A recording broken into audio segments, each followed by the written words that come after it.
तो चलिए शुरू करते हैं भौतिकी का फर्स्ट चैप्टर, प्रकाश का प्रवर्तन।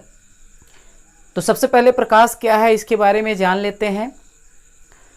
तो प्रकाश वह कारक है, याद रखिएगा, प्रकाश वह कारक है जिसकी सहायता से हम वस्तुओं को देखते हैं। सच में प्रकाश किसी वस्तु पे पड़ता है और उस वस्तु से टकराकर हमारी आंख तक पहुंचता है, तब जाकर हम किसी भी वस्तु को देख पाते हैं। तो चलिए आगे बढ़ते हैं। प्रकाश का स्रोत क्या है? तो वे सारी वस्तुएं जिनसे प्रकाश निकलती है, वे पदार्थ जिनसे प्रकाश निकलती है, प्रकाश स्रोत कहलाता है। जैसे सूरज से प्रकाश निकलता है, बल्ब से प्रकाश निकलता है, मोमबत्ती से, दिया से, लालटेन से, इन सबों से क्या होता है? प्रकाश निकलती है। तो इनको बोलेंगे प्रकाश स्रोत। और इन प्रकाश स्रोत को दो भाग में बांटा जाता है। एक है प्राकृतिक प्रकाश स्रोत और दूसरा है मानव निर्मित प्रकाश स्रोत। प्राकृतिक प्रकाश स्रोत क्या है? तो जिन्होंने प्रकृति ने हमें प्रदान किया है, प्रकृति द्वारा बनाया हुआ है, जैसे सूरज, तारे प्रकृति द्वारा दिया हुआ है, इसलिए ये क्या है? प्राकृतिक प्रकाश स्रोत है। दूसरा होता है जैसे मनुष्य ने बनाया, मानव ने बनाया, इसलिए उसको मानव निर्मित प्रकाश स्रोत कहते हैं। जैसे बल्ब, मोमबत्ती, दिया, लालटेन, ये क्या है? मानव निर्मित प्रकाश स्रोत। अगला पॉइंट आता है हमारा प्रदीप्त वस्तुएं और अप्रदीप्त वस्तुएं क्या है? तो वैसी पदार्थ या वैसी वस्तुएं जो प्रकाश उत्सर्जित करती है, उसको प्रदीप्त वस्तुएं या दीप्तिमान वस्तुएं भी कहते हैं।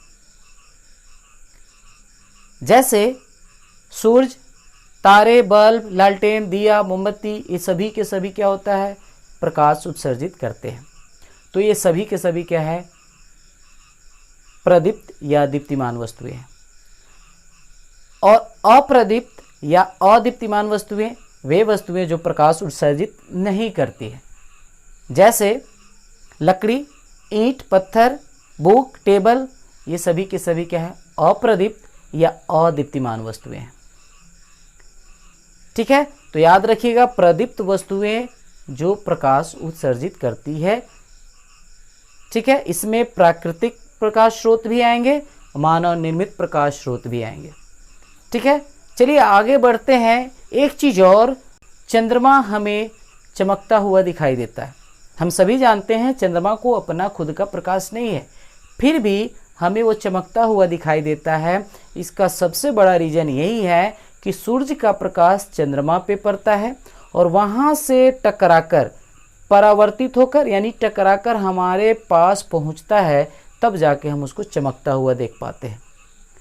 ठीक है, चलिए आगे बढ़ते हैं। अगला पॉइंट है हमारा प्रकाश की किरणें।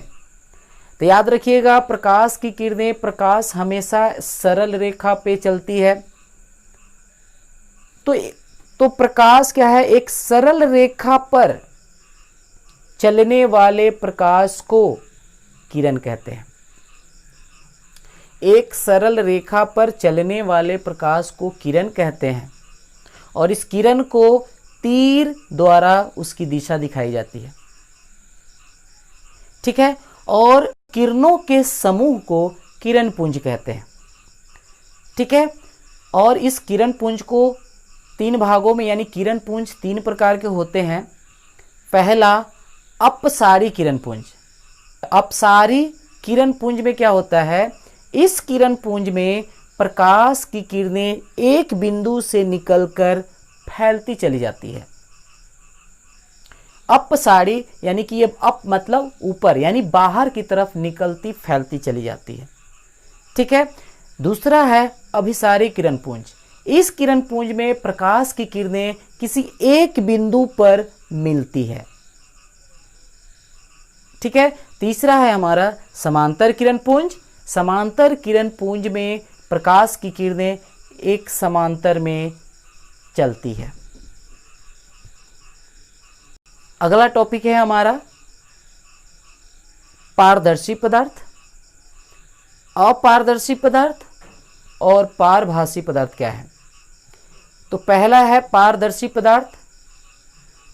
तो वैसे पदार्थ जिनसे होकर प्रकाश आर पार कर जाता हो,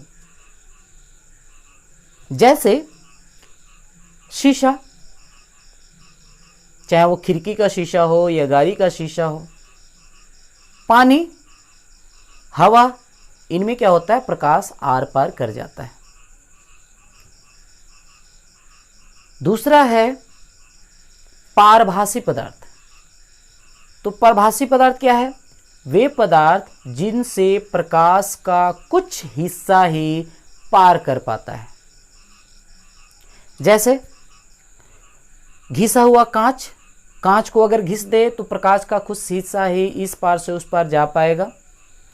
धुआं, कोहरा, कुहासा, दूध, इन सब से क्या होता है, प्रकाश का कुछ हिस्सा ही पार कर पाता है, कुछ रुक जाता। तीसरा है हमारा अपारदर्शी पदार्थ, यानी कि वैसे पदार्थ जिनसे प्रकाश का कुछ भी हिस्सा यानी बिल्कुल पार नहीं कर पाता, यानी जिनसे होकर प्रकाश पार नहीं कर पाता है, वे अपारदर्शी पदार्थ कहलाते हैं। जैसे लकड़ी, पेड़ पौधे, पत्थर, ईंट, इन सब से प्रकाश एक तरफ से दूसरे तरफ पार नहीं कर पाता। ठीक है, चलिए मिलते हैं फिर अगले लेक्चर में। तब तक के लिए बहुत बहुत धन्यवाद। आपका दिन शुभ हो।